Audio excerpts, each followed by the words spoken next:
All right, we're back to another unofficial trick tip. And today I just really want to talk about learning ledge tricks. I feel like this video can apply to really any ledge trick that you guys are learning, whether it's a slide trick or a grind trick.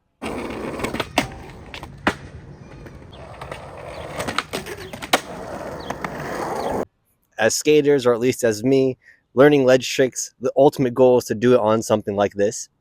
But before we get here, we gotta do a few other things. I think the key to ledge tricks is honestly that confidence holding that pinch. I was saying the pinch can be either like in a grind, like a crook or a nose slide, 50-50. I mean, I guess it has like a 50-50 pinch if you know what I mean, but you get what I'm trying to say. So the things I like to do before I bring my new ledge tricks to a real ledge, I first like to start on something super small and super unwaxed. So usually it's a curb or like a parking block, depending on what trick I'm gonna learn. If it's a basic grind or slide, I usually try to find some way to slap you into it. The reason why I really focus on slapping into it is so I get comfortable holding the grind. Personally, I think the worst thing about learning a new ledge trick is ollieing into the trick and just sliding out. The reason why is because you don't know how to hold that grind or slide yet. When you're slapping into the trick, you're already in the foot stance, which helps. It's just a lot easier to adjust your weight on a curb when you roll right into it versus ollieing into it. So I feel like it kind of helps prevent that little crazy ollie into wipeout.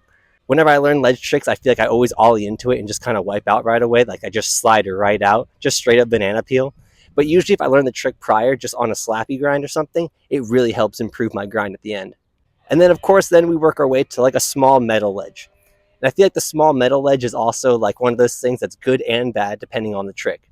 Sometimes when the ledge is too low, you end up ollieing and putting all of your weight down right away, which causes you to slip out. So sometimes trying a trick on a higher ledge is actually better. For example, nose slide and nose grinds are much easier for me on a higher ledge than a low ledge. Just because when I ollie up into that, since I'm putting all my front weight, if it's higher up, it's just easier to get to versus down below me. So when I put all my weight down, I just slide out. So definitely finding the right height obstacle for learning your trick is definitely crucial. Honestly, even learning how to do a board slide or like a crooked grind, this will definitely be a good example. I'll show you guys how I would approach it. Looks actually kind of waxed, but it's definitely not waxed at all. Like, I don't know if you'll actually grind that really. I'm pushing pretty hard. Yeah, I just had my wood just get scraped all over that.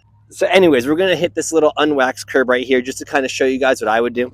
So for example, even before I would ollie into a board slide, I would honestly approach it just like this and kind of just learn how to turn onto it.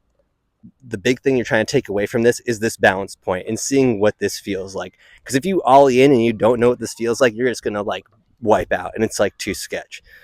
So that's why just the unwaxed feature is really nice. Also for a crooked grind, let's say you're trying to learn crooked grind, I would definitely learn how to ollie install into something like this.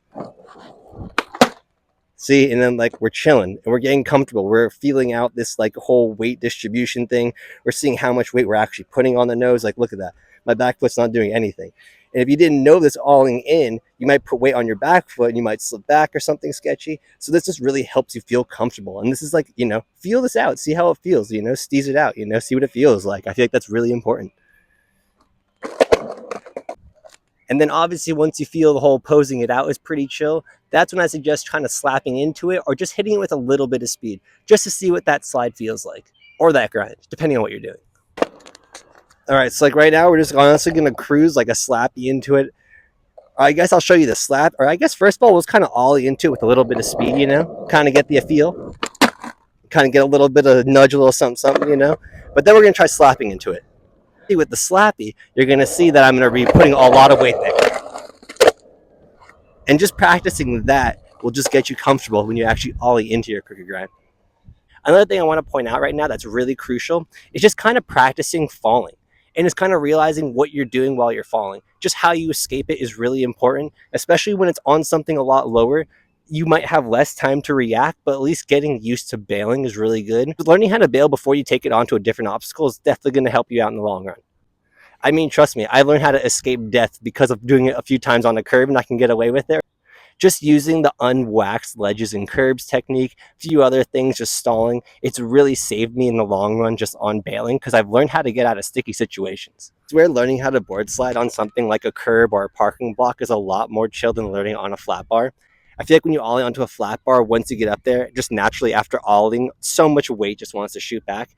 Where at least on a parking block, you can at least like figure out and adjust your weight kind of going into it versus just kind of shooting back out. Because usually when you go to a flat bar, obviously you're going to kind of approach it like this. But when it's like, this thing's kind of unwaxed, I mean, it's kind of waxed, obviously, but you can kind of roll into it kind of pretty basically like this, you know? And that's like a lot more chill than like alling into a flat bar. Like that's way more safe, you know? And obviously you get comfortable with that, right? And then you hit it at a slight angle, you know, you can get a little bit of a slide going on. And so this way too, you can kind of figure out like, you know, jumping off, bailing.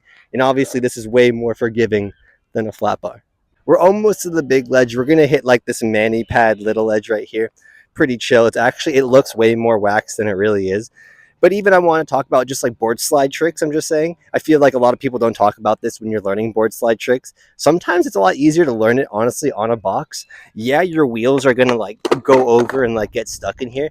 But I also feel like getting stuck right here is also just a good way to learn board slides. Because if you're board sliding and you're getting all the way up here and hitting your wheels, you're obviously learning how to adjust your weight and you're leaning forward, obviously, when you board slide. Because when you do it on a rail, you want to be leaning forward. You don't want to be leaning back all the way because you'll shoot out. So what I'm saying, good building block for board slide tricks. I mean, even learning like front board, lip slide, back lip, I mean, it also looks really cool on a ledge. Because if you can do it on a ledge, you can obviously do it on a rail. So I'll show you a few of like my board slide like ideas or attempts, you know. Just kind of get up there, you know, feel that out. It's pretty chill, you know, because that's the thing about like doing these tricks is just really building that confidence before you do it, you know. Like you want to build all the confidence on these little guys, so when you actually step it up to the rail or the big ledge, you're ready. We're going to move back to the crook. I know we kind of escaped the crooked grind for a second.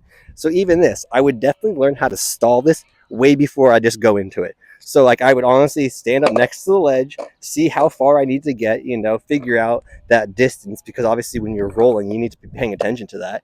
And you want to ollie in and just stall that thing.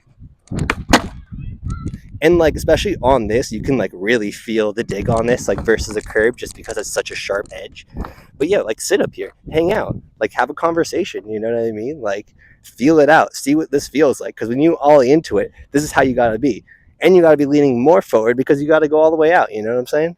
But yeah, I would definitely like practice stalling it a bunch of times before I just send it, you know? I guess I'll do a crook. Crazy. We ended up back at the big bench. I mean, I felt like we got back here a lot sooner than I thought. So, just even back to the board slide and then crooked grind, I would treat it the same exact way as I did on the little edge.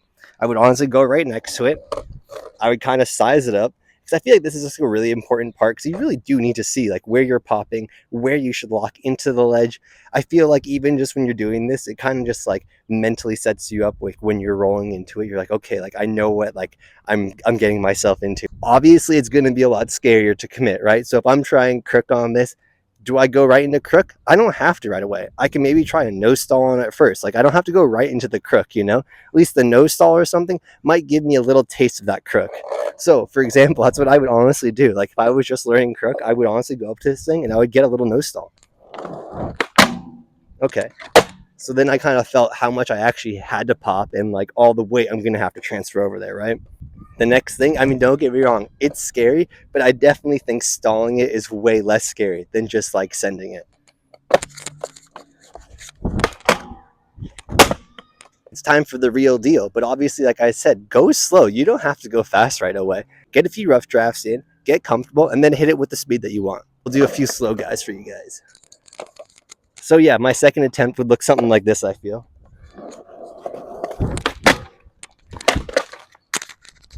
See, and even with that, it's like I knew how to jump off of it because we were practicing it earlier, you know what I mean? So it wasn't scary. I mean, it's scary, but you know, it's chill. On this next one, we just want a little slide. We just want to feel a little bit.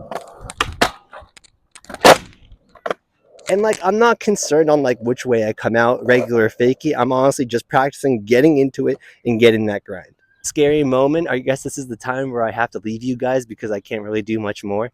But once you're feeling comfortable getting that little grind, feeling it out, it's time to do the real thing. It's scary, but you know, it's the same thing as you did on the curb or the little edge. It's like, you know how to do it. Just get in that flow state and do it. I mean, obviously it's a lot easier said than done. But anyways, I hope that helped.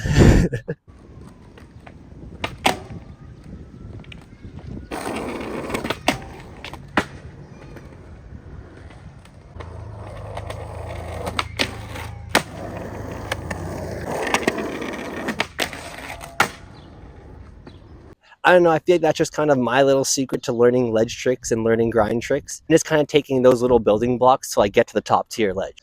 Or how do you guys approach new tricks on ledges? Let me know. I hope those little tips and tricks help get you comfortable for your new ledge tricks. Comment, let me know what tricks you guys are learning, and I'll catch y'all later.